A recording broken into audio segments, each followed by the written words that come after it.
నూతన సంవత్సరం రోజున ఉగాది రోజున మనం దీనికి సంకల్పం చేశాం, కాన్సెప్ట్ని ఇనాగరేట్ చేసుకున్నాం. అప్పటి నుంచి ఇప్పటి వరకు దీన్ని ప్రమోట్ చేస్తూ వచ్చాం.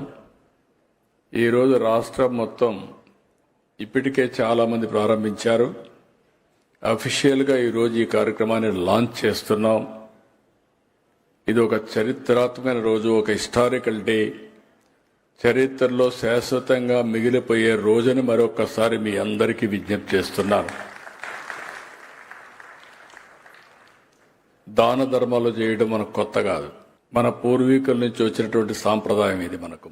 అందుకే మీరు ఒకసారి చూస్తే ఎంత శక్తి ఉండేవాళ్ళు అంతవరకు వారు చేసే కార్యక్రమాలు చేస్తూనే ఉంటారు.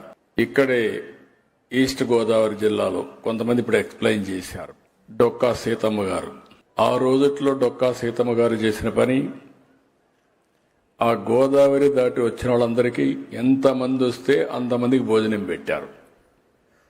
రాత్రింబౌళ్ళు ఆవిడే వంట చేసి వచ్చిన వాళ్ళందరికీ భోజనం పెట్టారు. ఆవిడ చనిపోయి చాలా సంవత్సరాలు అయింది, కానీ డొక్కా సీతమ్మ గారంటే పేదల పెన్నిదిగా, ఎవరొచ్చినా అన్నం పెట్టిన అన్నదాతగా ఇప్పటికి కూడా గుర్తుండిపోయిందని చెప్పి కూడా నేను మీకు తెలియజేస్తున్నా. ఒక మంచి కార్యక్రమం చేస్తే చరిత్ర గుర్తుపెట్టుకుంటుందనే విషయం ఇది ఒక ఉదాహరణ మాత్రం. ఈరోజు ఇక్కడికి వచ్చినప్పుడు చాలామంది మాట్లాడారు.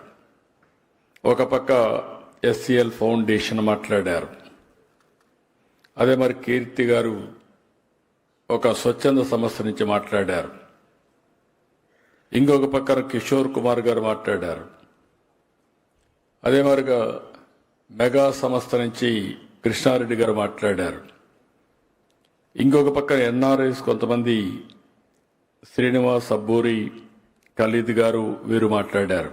అదే మరి నూజివేడు ట్రస్ట్ నుంచి ఆశా ప్రియ గారు మాట్లాడారు.